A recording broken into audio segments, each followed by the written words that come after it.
NewGenGamers.com.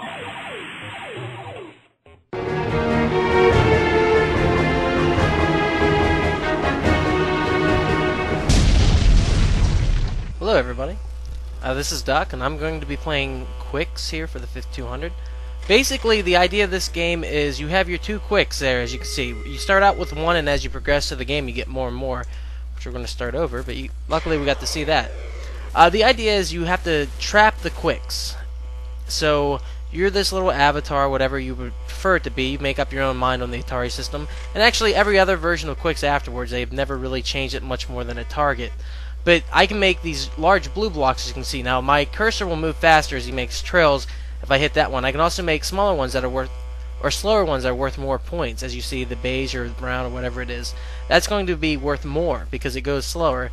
And this one will be worth less because it goes faster. Now, the object of the game, as I said before, is to capture the Quicks, if you will. I can only move along the path that I have pre-designated there.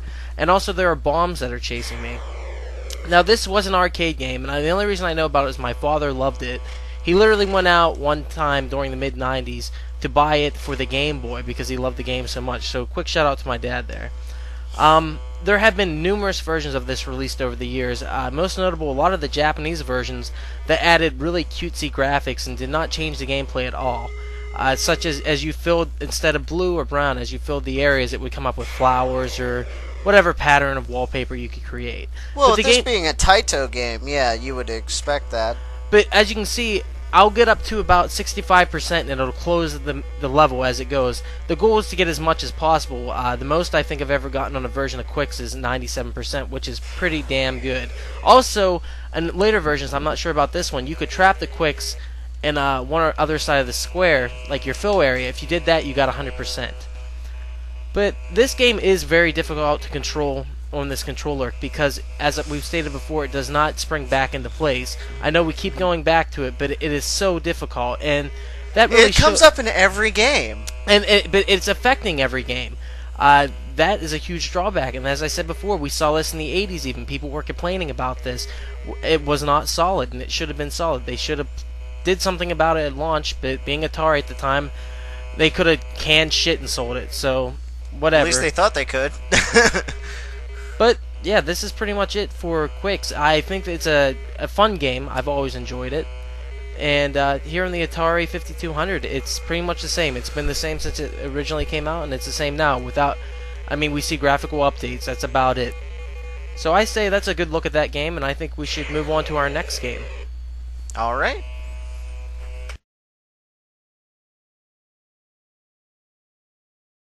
Alright everybody, we're back, and we're going to take a look at another 5200 game here.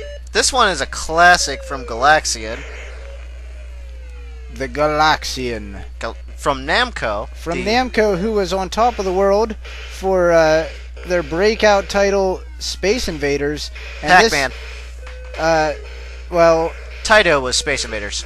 Oh, I'm sorry, I'm thinking Taito, yeah. It's okay. We just played a Taito game.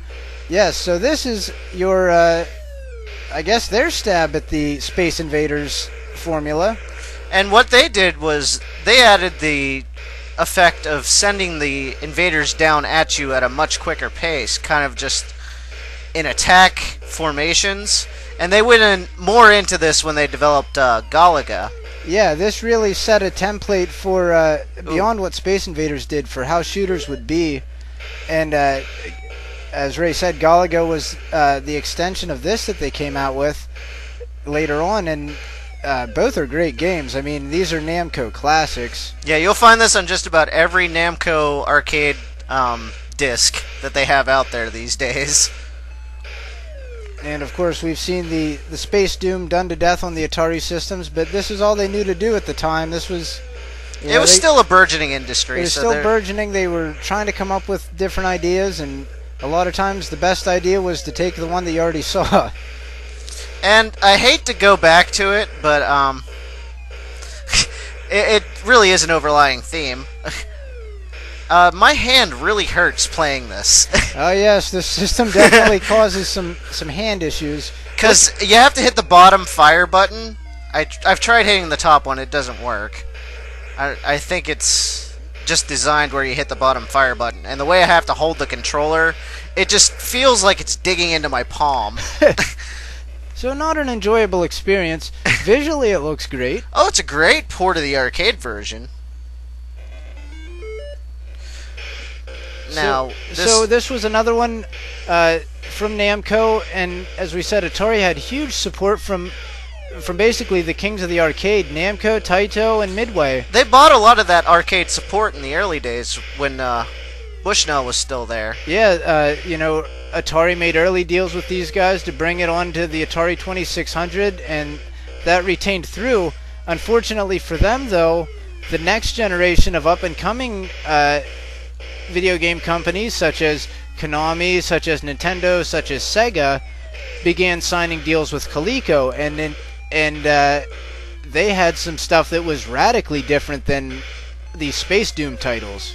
Yeah, a lot of more original stuff like Donkey Kong and Mario Brothers and racing games that Super were realistic. Monaco.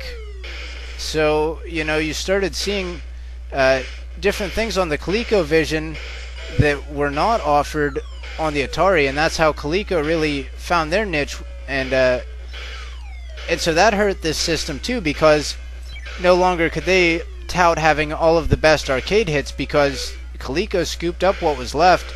They went looking for the obscure licenses that nobody else had. Nobody had yet, and they took chances, and they paid off big time. Because they ended up getting some of the early cult favorites. Like Mr. Do, another one that gets looked over a lot. Yeah. Mr. Do was a classic. Yeah, and that was really a system seller for that one.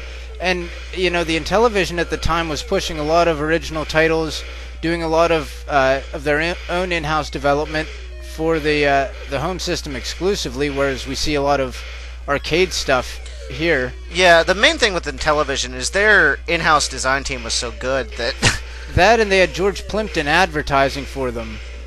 Yeah, that really helped push them into the next level. And it's really almost a joke, because it's funny now, and we'll show you some of that stuff when we get into the Intellivision, but they aggressively, Mattel aggressively came after Atari entering into the video game industry by showing head-to-head comparisons, which people had not seen at that time, and really had a superior system. So again, this was the answer that was too little too late, 2 years after the Intellivision and right before the ColecoVision, which was a bad place for them to be.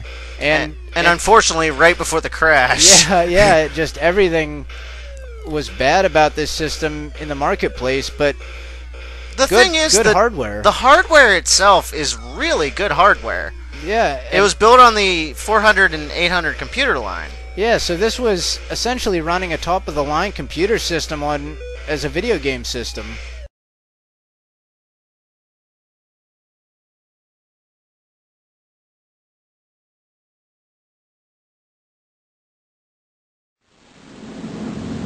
Hey!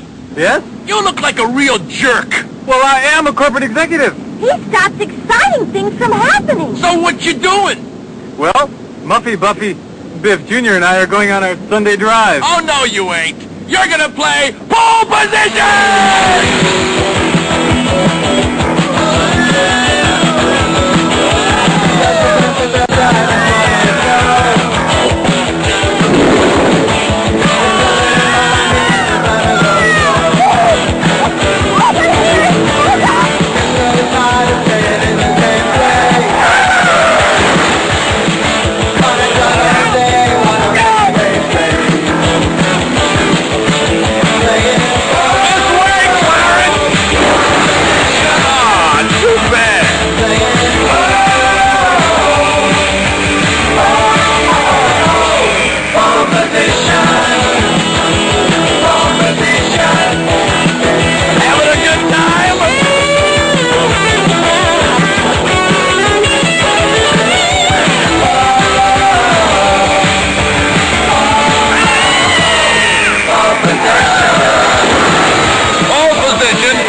UJG